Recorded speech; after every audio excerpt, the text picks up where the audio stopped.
Au sommaire de cette édition d'information insertion socio-professionnelle, le ministère de l'Entrepreneuriat national, de l'Emploi et de la formation professionnelle remet le kit d'installation à 115 artisans. À suivre dans ce quotidien de l'information.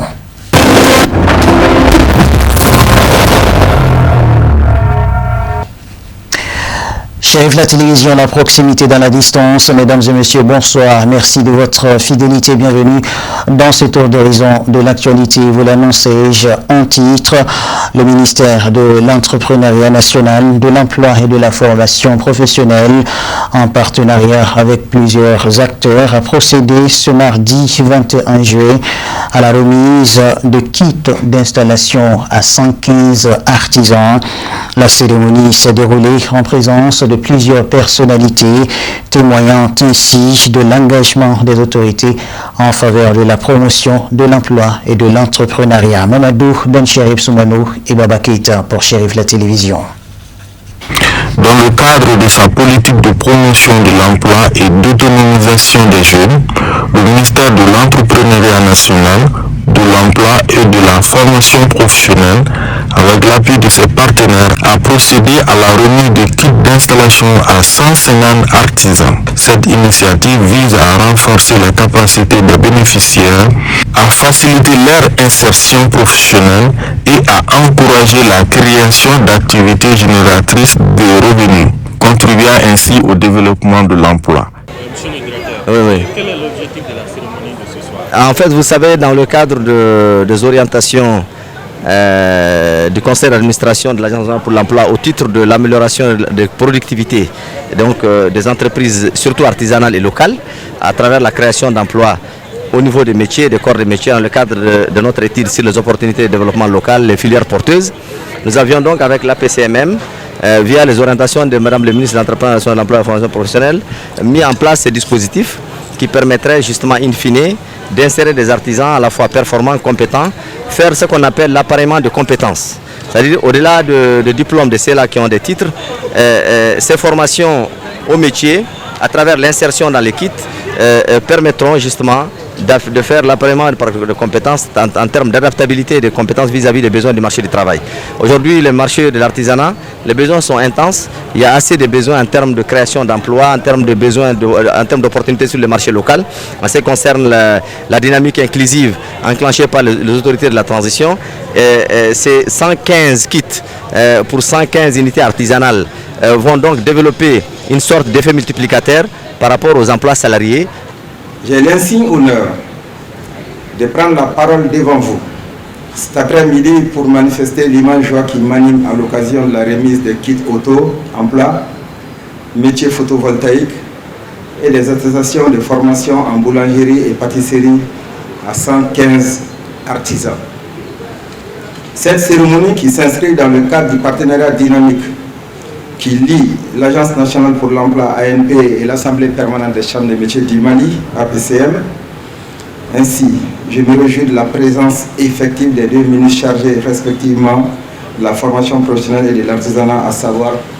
Prenant la parole à cette occasion, Madame le ministre de l'Entrepreneuriat national, de l'Emploi et de la formation professionnelle, ainsi que son homologue en charge de l'artisanat, de la culture, de l'industrie hôtelière et du tourisme ont salué la mise en œuvre de cette initiative.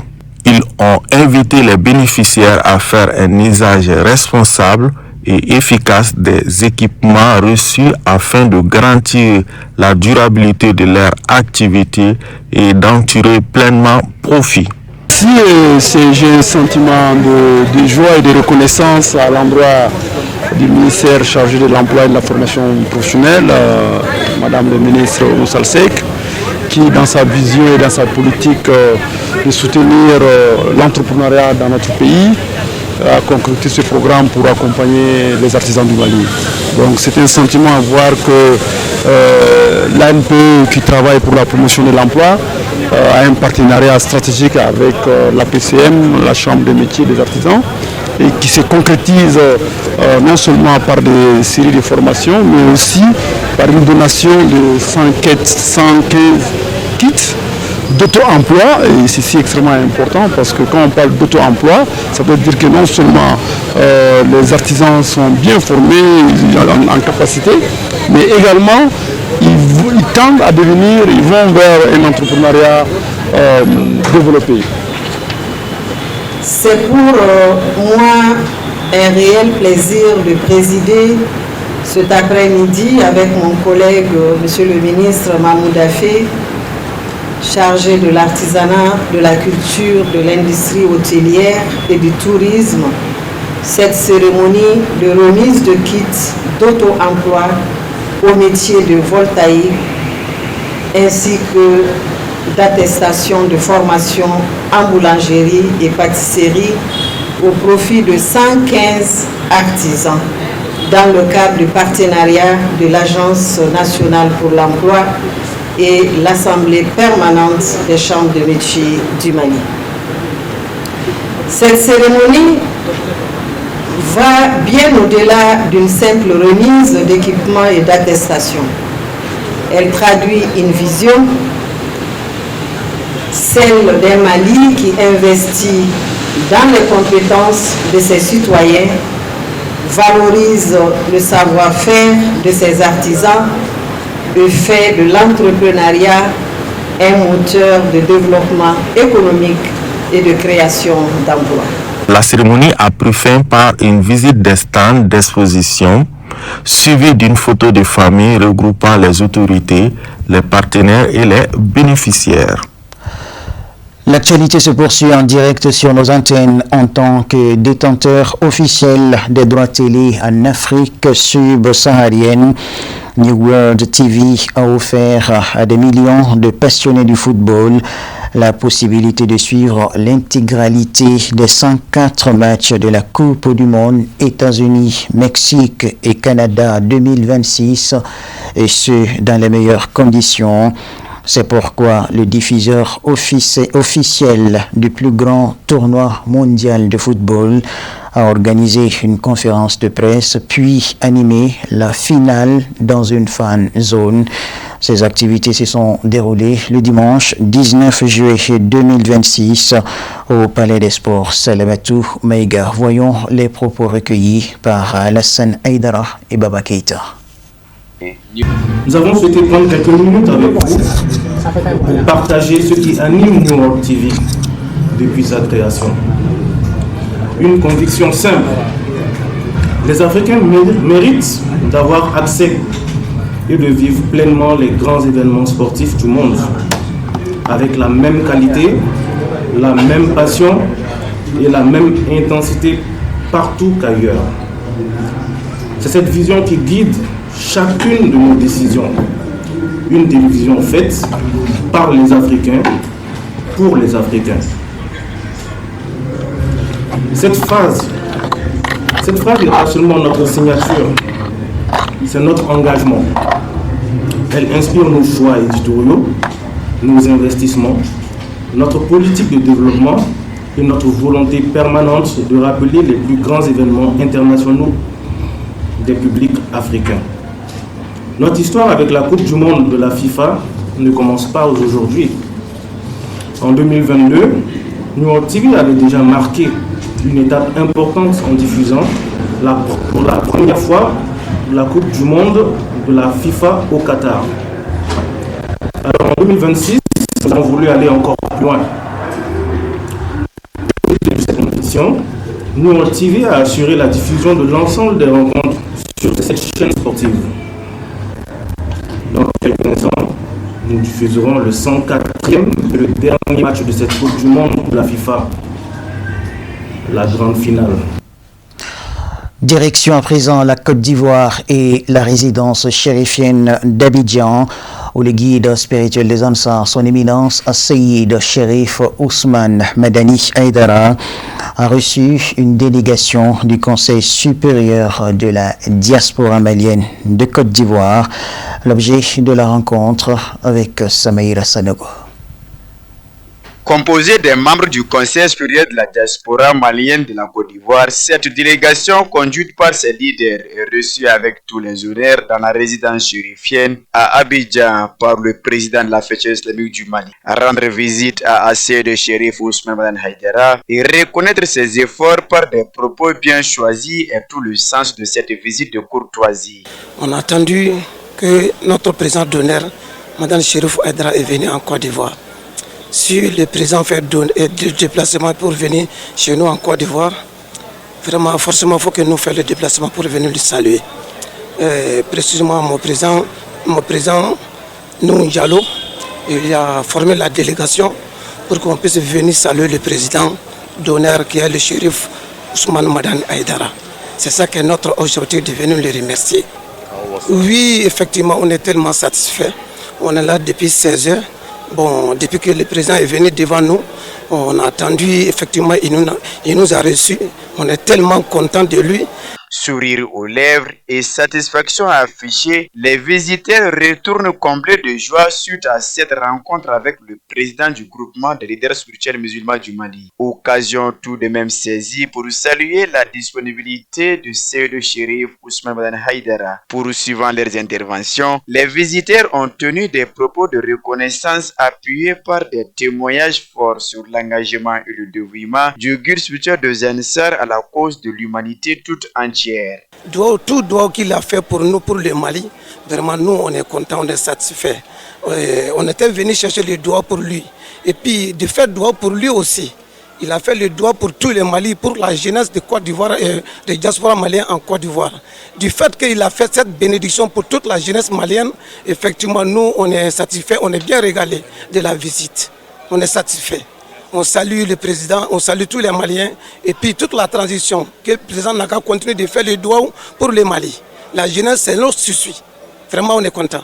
Pour sa part, le président de la Fédération islamique du Mali, Assey de Chérif Ousmane Madani Haïdara, a de vive voix apprécié la démarche à juste titre avant de saluer la bonne foi des visiteurs. Il a par la même occasion conclu son intervention par des précieux conseils et bénédictions à l'endroit de l'assistance.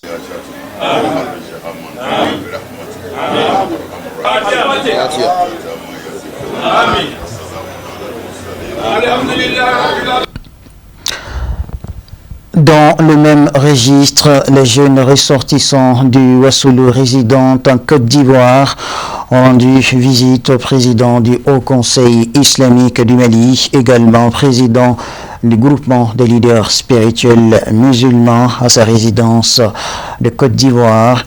La visite avait pour objectif de solliciter les précieux conseils et bénédictions du guide spirituel des Ansar, Seydi Chérif Ousmane Madani Haïdara, et de lui remettre un tableau d'honneur en reconnaissance de ses actions pour le rayonnement de l'islam et son engagement constant en faveur de la paix et de la cohésion sociale au Mali. Suivons les propos recueillis. Et ce soir, la jeunesse de Wassoulou résidant en Côte d'Ivoire, nous avons voulu voir le shérif Ousmane Madani Haïdara, puisque c'est le guide suprême de l'islam. C'est le président du Haut Conseil des Maliens et le président du Haut Conseil islamique. Aujourd'hui, il est en Côte d'Ivoire. Nous sommes permis de venir le voir pour prendre des bénédictions. Et vraiment, la jeunesse de Wassoulou a vu l'intérêt que le Haut Conseil islamique apporte à la religion musulmane, surtout le président Ousmane Chérif Madani Haïdara. Et c'est pourquoi notre président Lassine Sidibé Dasko a voulu lui faire un tableau d'honneur pour le remercier pour tout ce qu'il fait pour l'islam. Vraiment, nous avons été très bien accueillis ici chez lui et vraiment nous sommes très heureux, nous sommes très fiers de l'accueil et nous sommes vraiment fiers de ce que nous avons vu ici aujourd'hui. Et tout ce que nous avons à dire, c'est de dire merci à notre shérif. Et vraiment, les bénédictions que nous avons eu à prendre aujourd'hui, nous prions Allah subhanahu wa ta'ala et de prendre ces bénédictions et que Allah nous guide vers le bon chemin. Toujours en Côte d'Ivoire, le président du Haut Conseil islamique du Mali, guide spirituel des Ansar, son éminence, Seyid Cherif Ousmane Madani Haïdara, poursuit sa série de visites de courtoisie auprès des autorités religieuses et coutumières. Après une rencontre avec Cheikh Cherif Oumar Abdelaziz Haïdara, calife de la Faydatou Tidjania de Côte d'Ivoire, Cherif Ousmane Madani Haïdara et sa délégation se sont rendus à Grand Bassam au sein de la famille Ndiaye, dont un membre, Cheikh Ladji Ndiaye, assure le parrainage du grand Mauloud Nabawi des Ansar, prévu le 25 juillet 2026 au stade Félix Houphouët-Boigny d'Abidjan. Ces différentes rencontres ont été notamment marquées par des échanges autour de la fraternité, du vivre ensemble et de la promotion des valeurs de paix. Notre envoyé spécial, Bouya Djagedi Koulibaly, avec la voix de Moussa Fomba. Le 20 juillet 2026, le président du Haut Conseil islamique du Mali et guide spirituel des Ansar poursuit ses visites de courtoisie auprès des autorités religieuses, coutumières et administratives de Côte d'Ivoire. Dans l'après-midi, le président du groupement des leaders spirituels musulmans du Mali et sa délégation, composée de responsables Ansar et de nombreux sympathisants, ont quitté leur résidence située au rond-point Ado, direction Koumassi, terminus 32.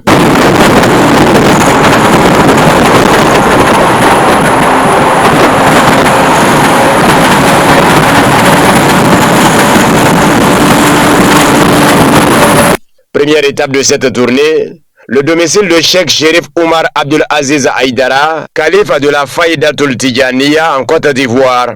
Entouré de ses moukadam et de ses fidèles, le leader religieux a réservé un accueil chaleureux à ses hôtes. Considéré comme une référence mondiale dans la prédication d'un islam authentique et dans la promotion du vivre ensemble, Cherif Oumar Abdelaziz Haïdara a exprimé sa joie et son attachement à l'endroit de son hôte. Bien qu'il n'ait jamais eu l'occasion de se rencontrer physiquement auparavant, une profonde estime et une grande sympathie les unissent. Dans son intervention, Cherif Abdelaziz Haïdara a réaffirmé son affection et sa considération pour le guide spirituel des Ansar, qu'il considère comme un frère et un membre de sa famille. Les échanges ont essentiellement porté sur le renforcement des liens fraternels entre les communautés, la promotion du vivre ensemble et la consolidation des valeurs de paix. Prenant la parole, le président du Haut Conseil islamique du groupement des leaders spirituels musulmans du Mali et guide spirituel des Ansar, Seyid Cherif Ousmane Madani Haïdara, de rappeler que l'islam est une religion de tolérance, d'amour et de coexistence pacifique, ouverte au dialogue avec toutes les communautés, quelles que soient leurs convictions religieuses. Moment fort de cette rencontre, Cherif Oumar Abdelaziz Haïdara a offert au guide spirituel une compilation d'ouvrages de tafsir, œuvre de son grand-père Cheikh Ibrahima Niass de Kaolack. La rencontre s'est achevée par des bénédictions. La délégation a ensuite mis le cap sur Grand Bassam.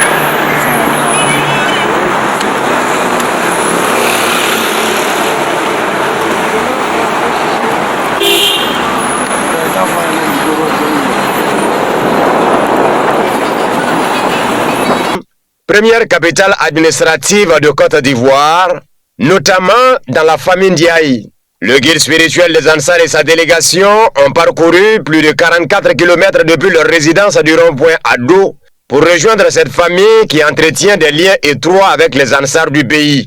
Il convient de rappeler que la famille Ndiaye assure le parrainage du grand Mauloud des Ansar, prévu le 25 juillet 2026 au stade Félix Houphouët-Boigny d'Abidjan.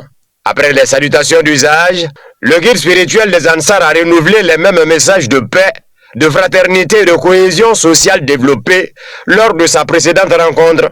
Très ému par cette visite, la famille Ndiaye a exprimé sa joie d'accueillir le président du Haut Conseil islamique du groupement des leaders spirituels musulmans du Mali et guide spirituel des Ansar. Prenant la parole au nom de la famille, Cheikh Ladji Ndiaye a indiqué que cette visite restera gravée dans la mémoire. Il s'est également réjoui du choix porté sur sa famille pour parrainer le grand Mauloud des Ansar Au Félicia d'Abidjan, en signe de bienvenue et en hommage aux traditions d'hospitalité, la famille Ndiaye a offert un dromadaire à son éminence à Sayyada Chérif Ousmane Madane Haïdara, rappelant les pratiques d'accueil observées de l'époque du prophète Mohammed, paix et salut sur lui. La rencontre a pris fin par des bénédictions. Et nous quittons la Côte d'Ivoire cette fois-ci pour l'Italie où l'Ansardine nationale a tenu une conférence en présence du directeur exécutif de la Fédération Ansardine internationale, M. Seydou Diarra. L'assise a mobilisé les Ansars de tous les démembrements de l'ADN Italie. Abdul Karim Sako pour en savoir plus. Durant 2 jours, le directeur exécutif de la Fédération Ansardine internationale FADI s'est entretenu avec les membres de l'Ansardine nationale Italie. Il s'est d'abord entretenu avec les membres du bureau exécutif national de l'ADN Italie avant de tenir une assemblée générale avec l'ensemble des membres Ansar de l'Italie. Les échanges ont porté notamment sur le fonctionnement et les perspectives de développement de l'association Ansardine. Les participants ont eu droit à des réponses aux différentes questions posées ça et là concernant divers aspects de l'association. Au sortir des travaux, le maître mot fit la satisfaction de tout un chacun, tant pour les membres que pour le directeur exécutif de la FADI.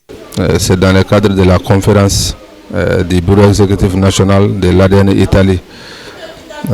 Nous avons trouvé un bureau très accueillant, nous avons trouvé un bureau très disponible, nous avons un bureau très engagé pour le développement et pour le rayonnement de l'association Ansardine en Italie. Nous sommes très satisfaits de la conférence. Nous avons eu une audience très auditive, disponible à mettre tout en œuvre pour le rayonnement de l'association. Donc ici, nous remercions notre guide spirituel, Seydi Chérif Ousmane Madane Haïdara et toute sa famille. Et nous demandons à Allah de ramener la paix et la concorde au Mali et dans tous les pays du monde. Nous remercions tous les Ansars et les sympathisants de l'ADN Italie pour l'accueil chaleureux et pour leur engagement pour le rayonnement de l'association. Je vous remercie. Rappelons que cette rencontre du directeur exécutif de la FADI avec les adeptes Ansar en Italie rentre dans le cadre de sa tournée en Europe. Sans transition, voyons ce qui constitue l'essentiel de l'actualité internationale en bref et en images. Un premier convoi de 7 camions en provenance d'Algérie est arrivé le 19 juillet 2026 à Agadez, dans le nord du Niger. Les véhicules transportaient des matériaux de construction, des équipements de chantier, ainsi que le matériel nécessaire à l'installation des équipes chargées des travaux. Cette livraison doit permettre le lancement de 3 chantiers, un centre moderne d'hémodialyse et un institut islamique à Agadez, ainsi qu'une polyclinique à Chirozérine. Les travaux ont été confiés à Génie Civil et Bâtiments GCB, une entreprise publique algérienne filiale de la Sonatrach. Mohamed Abidé, directeur du projet au sein de GCB, a salué l'arrivée du convoi qui marque selon lui le démarrage effectif des 3 chantiers. Le gouverneur de la région d'Agadez, le général de division Ibra Boulama Issa, s'est rendu sur place avec le consul général d'Algérie, des responsables techniques et des représentants de l'administration régionale. Le centre d'hémodialyse doit renforcer l'offre de soins dans la région et limiter les déplacements des patients souffrant d'insuffisance rénale vers d'autres parties du Niger. Il doit ainsi permettre une meilleure prise en charge des malades directement à Agadez. À cette infrastructure sanitaire s'ajoutera un institut islamique destiné à renforcer l'offre de formation religieuse et académique dans la région. Le dispositif sera complété à Chirozérine par une polyclinique moderne dont la construction doit être menée parallèlement aux 2 chantiers d'Agadez.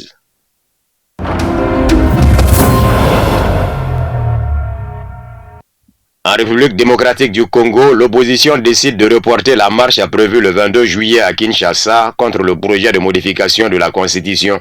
La décision a été annoncée le 20 juillet par la plateforme C64 qui regroupe plusieurs formations politiques opposées au pouvoir de Félix Tshisekedi. Ce report a été décidé après les discussions engagées avec les représentants religieux, notamment la Conférence épiscopale nationale du Congo (CENCO) et l'Église du Christ au Congo (ECC). Le 17 juillet, le président Félix Tshisekedi leur avait confié la mission d'organiser un dialogue national, répondant ainsi à l'une des principales revendications de l'opposition. Après plusieurs réunions, les dirigeants de la C64 ont accepté de suspendre leur mobilisation, tout en affichant leur méfiance envers le pouvoir. On a besoin de garanties, expliquait récemment un responsable de la coalition, alors que l'opposition affirme vouloir éviter une escalade de tensions. L'opposition pose cependant un ultimatum au chef de l'État. Elle demande à Félix Tshisekedi de convoquer officiellement le dialogue national avant le 15 août.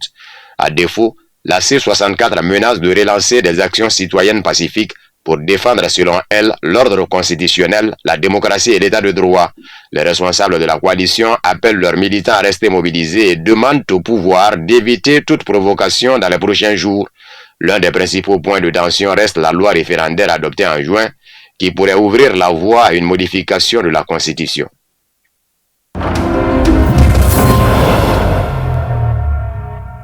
L'affrontement entre les États-Unis et l'Iran franchit un nouveau seuil après la mort de soldats américains et l'intensification des frappes.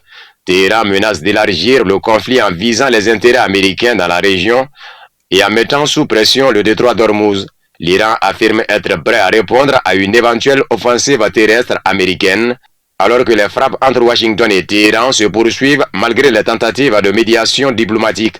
Le porte-parole iranien des affaires étrangères Ismaël Bagaï a assuré le 20 juillet que son pays comptait les minutes avant une éventuelle intervention militaire américaine, tout en accusant Washington de violer les engagements de cessez-le-feu conclus en juin. Le commandement central américain CENTCOM a annoncé dans la soirée du 20 au 21 juillet une nouvelle série de frappes visant des infrastructures militaires iraniennes, notamment des centres de commandement, des systèmes de défense aérienne, des capacités navales, des sites de missiles et de drones. Selon Washington, ces opérations visent notamment à réduire la capacité de Téhéran à menacer le trafic maritime dans le détroit d'Ormuz. Cette nouvelle escalade intervient après la mort de 3 militaires américains au Moyen-Orient, 2 tués lors d'une attaque iranienne contre une base en Jordanie et un 3e en Irak lors de la destruction d'un drone iranien.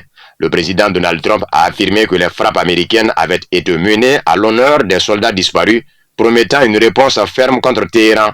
De son côté, l'Iran a intensifié ses représailles en prenant pour cible plusieurs alliés régionaux de Washington, notamment la Jordanie, le Koweït et la Syrie. Des installations militaires américaines, mais aussi des infrastructures civiles comme des usines de dessalement au Koweït ont été touchées. Téhéran a également revendiqué des attaques contre des positions américaines en Syrie et menacé de bloquer le détroit d'Ormuz, une route essentielle pour les exportations mondiales d'énergie.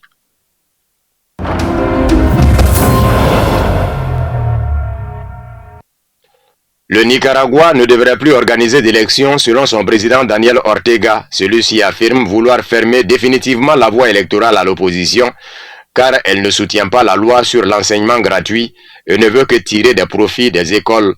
Nous avons décrété par la loi que l'éducation serait gratuite, qu'il serait interdit de faire payer les frais de scolarité, que ce soit à l'école primaire, dans le secondaire ou à l'université. Là, nous construisons davantage d'écoles dotées de toutes les technologies modernes. Tandis que ils se tiennent à l'affût, tout ce qu'ils veulent, c'est remporter les élections et tirer profit des écoles. Mais ils peuvent oublier cela. Il n'y aura plus d'élections ici. Il n'y aura plus d'élections qui leur permettraient d'essayer de s'emparer du gouvernement, de s'emparer du pouvoir. L'histoire des partis installés par les Yankees, autrement dit les Américains, revenant au gouvernement est finie pour toujours, a-t-il déclaré lors d'un discours à l'occasion du 47e anniversaire de la révolution sandiniste. Daniel Ortega a dirigé le Nicaragua de 1979 à 90 avant de retrouver la présidence en 2007. Les dernières élections présidentielles se sont tenues en 2021. Le président américain de l'époque, Joe Biden, avait affirmé que près de 40 opposants politiques avaient été emprisonnés sous des prétextes injustifiés, parmi lesquels 7 potentiels candidats à la présidence. Il avait également dénoncé les restrictions imposées aux partis politiques, estimant que le scrutin avait été faussé bien avant le vote. Par la suite, Joe Biden a signé un décret instaurant des sanctions contre le Nicaragua et Daniel Ortega pour des violations des droits de l'homme. Le département du Trésor américain a également sanctionné le parquet général du Nicaragua ainsi que 9 responsables du pays, évoquant la tenue d'élections fictives. En 2025, Rosario Murillo, coprésidente de la République du Nicaragua, a annoncé que le Nicaragua quittait le Conseil des droits de l'homme des Nations Unies. Elle a accusé l'institution de manquer de respect envers la souveraineté du pays, de diffuser des calomnies et des mensonges visant à discréditer l'action du gouvernement et à porter atteinte à la souveraineté nationale, tout en estimant qu'elle ne remplissait plus la mission pour laquelle elle avait été créée.